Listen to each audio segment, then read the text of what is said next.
Hey, what is up, ladies and gentlemen? Oh, oh, I'll just stick to hey, what is up, you guys, then.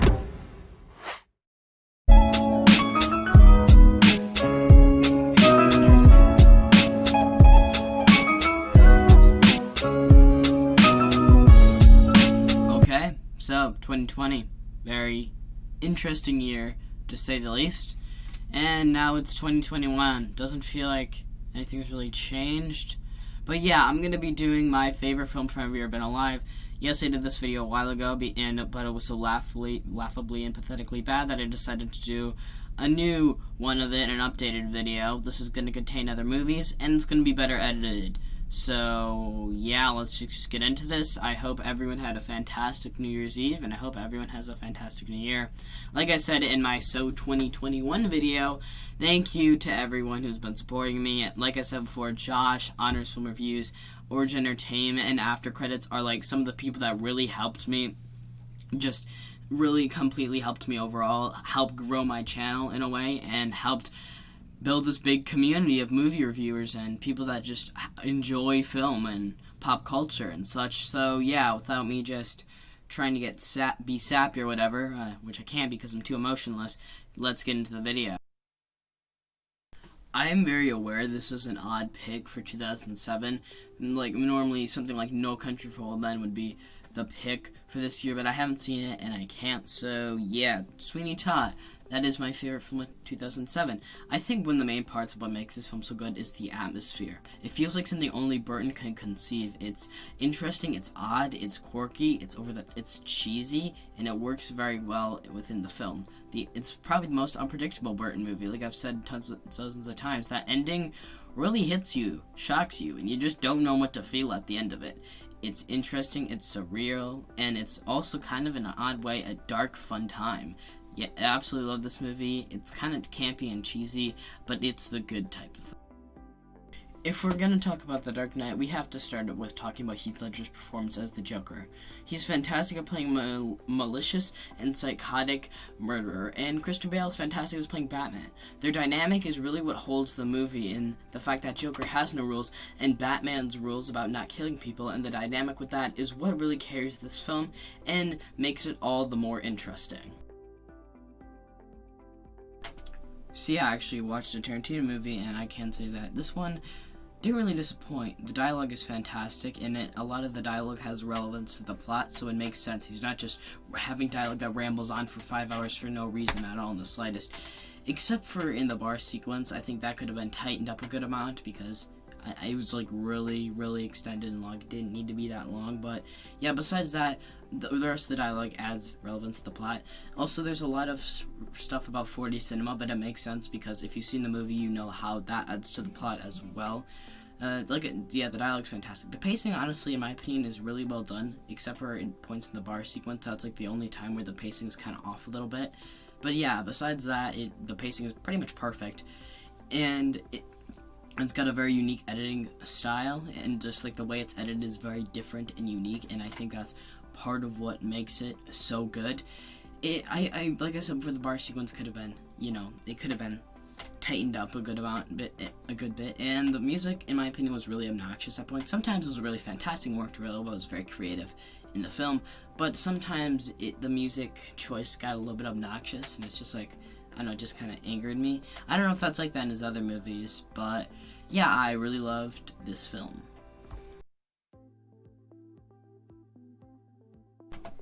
My favorite for 2010 is going to be Toy Story 4.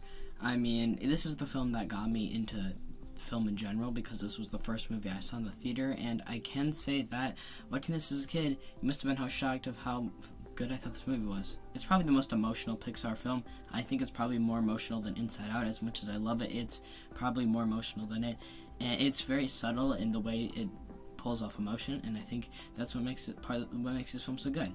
The animation is really well done. Of course, people are going to say it's not as good as Toy Story 4's animation, but I mean, I think it's probably might have the second best animation of the 2010s animated films. The relationship between Woody and Andy makes sense, and it makes sense like how these events would happen and why he couldn't let go, and the themes are just so well done. I mean, it's Toy Story 4.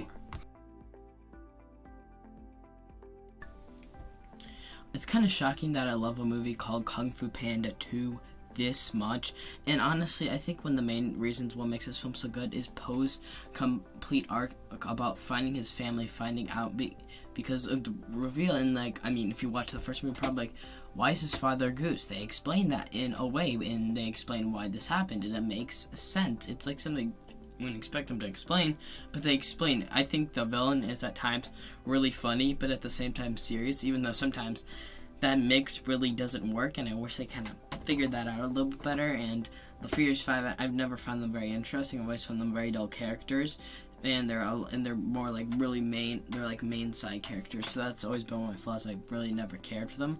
But yeah, I really like Kung Fu Panda 2. I think it's a really great, really well done, and honestly, shockingly theme-filled movie.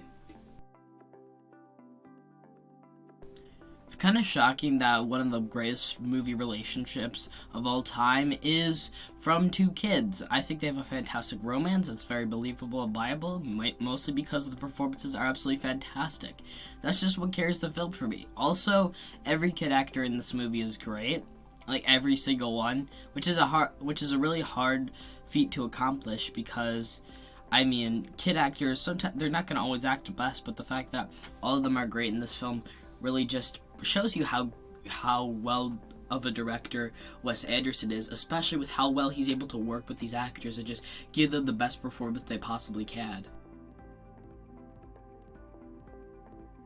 2013, Oculus, which is my favorite Blumhouse horror film since technically Whiplash is a Blumhouse movie. But yeah, Oculus, really fantastic film. I think one of the main reasons why this film is so great is because you just debate whether things are real or not. You don't know what's real. There's all these delusions, and you don't know what is actually happening and what isn't. So that's part of the reason what makes this film so fearful. The ending is very shocking. Won't spoil it because it's a very just incredibly shocking and free-for ending. This movie just builds fear in a way like no Blumhouse movie can. I've talked about this movie so many times on my channel that I don't know if I have to talk about it a ton, but I'll keep it brief. J.K. Simmons gives a fantastic performance. He's scary, but at the same time, he's kind of funny, so it's kind of just like, you're kind of laughing, but at the same time, you're scared of him, which is an interesting dynamic that I haven't seen much with many characters. I think the actor's name is Andrew Stanton. I'm probably wrong in that. But yeah, I think, no, that's the name. Andrew is the character's name. He's really fantastic, and you really want to root for him throughout the entire film. And that's part of what makes this movie so good, is that you relate to him so much, even though at the same time how exaggerated a lot of the stuff is. I don't know, maybe drumming is this intense, but, I mean, is it? If you guys drum, let me know in the comments below, because I'd be very curious. But at the same time, I don't think I've ever gone through something I'm this passionate about that's this intense in my entire life. But at the same time, you still relate with him. You want him to win, you want him to succeed, and that just makes the movie all the better. This is my favorite film of the 21st century. Yeah, it's Whiplash. Yeah, I've talked about this movie so many times, I don't even think it's a surprise at this point, but yeah, I'll still continue to talk about how fantastic this movie is. I think one of the main things that makes this film so good is how relatable the concept is. Pixar's always been great at making these concepts that are just so relatable to even people that are just a lot older. I don't think kids could connect with them, but they were able to learn something from this and how emotions work, and I think that's what kids can learn. And then the thing is, when I was a little kid, it helped me learn about emotions, but I never loved it. But rewatching it, I just was like, this is my favorite Pixar movie.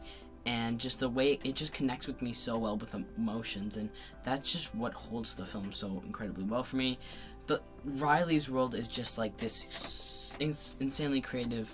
It just plays like the train of thought, having like an actual train. Come on, that's clever. And I absolutely love this film. Yes, there are plot holes, there are issues, but I absolutely adore this movie. It just has such a personal connection with me. I mean, I've explained how much I've adored this movie before. Amazing animation, visuals, concepts, characters, dialogue. I just love Your Name. My favorite film for 2017 is going to be War for the Planet of the Apes. This is a film I've talked a lot about, so I don't think I need to talk a ton, I'll keep it brief again, I guess. Andy Serkis gives a fantastic performance as Caesar, and you really just root for him the entire way, and I think that's part of what makes this film so incredibly fantastic and well done. The CGI, of course, is always fantastic and great in this film. Woody Harrelson is a villain that at first seems like always going to be a very generic villain, but then as the film goes along, you realize him more as a sympathetic type of villain, and yeah, I really love this movie.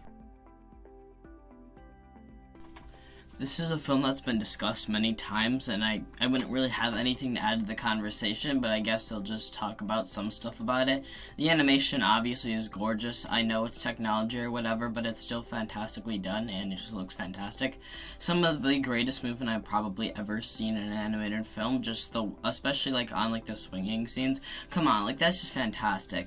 Every character pretty much has a backstory and is justified, and they use it in a very creative way. Yeah, I love Spider-Verse as well. Moving on. Have not seen many 2019 films such as Ford v Ferrari, Joker, 1917, etc. I just haven't seen. In 2019, that's when I first got 110% into the film, even though I was still really already liked movies then. That's when I tried to start getting more into it, but at the same time, I think I kind of just wanted what I wanted to watch. And now if you know me, you know I watch a lot more, and I have a bigger variety of films I watch. But yeah, back then, that's how it was. I haven't seen this movie since I saw it in the theater, but that's not really a specific insult to the movie because I don't rewatch films all that much unless they're really enjoyable to me. But yeah, I definitely wouldn't mind rewatching Knives Out. I think it brought back a genre that I wasn't really big on, but it's not like but every time I watch a whodunit film, I always really enjoy it, and this was no exception to that. It just kind of twists it in a way where it's just kind of hard. It's really hard to talk about this movie without spoiling anything. Just go check it out. I talked about this film in my last video of 2020. I highly recommend check that video out. It's probably some of my best work yet of what I've done on this YouTube channel, but yeah, this film is outstanding. It's very tension filled, and it just keeps building the tension up. We have this twist reveal that's very not very long until the film. You just question why this happened. Why'd the mother do this? It's hard to really discuss a ton about this film like Knives Out without spoiling a lot. I can't really give a whole plot. I don't want to give like a plot summary of this because that will just basically just take away a lot of the stuff. I don't get plot summaries anyways. But yeah, it's if you want to know somewhat of a plot summary, because I feel like a lot of people sleep on this film. It's a girl in a wheelchair, and the mom's crazy. And the thing is, they have a lot of dynamics with the wheelchair, with her being in a wheelchair, and how it makes it a lot more tension filled. I think the performances are fantastic. I talked about it in my 2020 video, so you can just go check out my thoughts there. Well, you guys, that is my favorite film from Have You Ever Been Alive. I'm probably going to update this video eventually because the older I get, the more movies I'm allowed to see, so maybe this will be something I do next year or at the end of the year. Who knows? But yeah, make sure to like and subscribe, you guys. Like I've said before, I don't want to keep rambling on, but thank you guys so much for the support, that the people that just watch my content in general. It's fantastic if people actually care about what I have to say and come to my channel to see my opinion. But yeah, I will see you guys in the next video. Bye.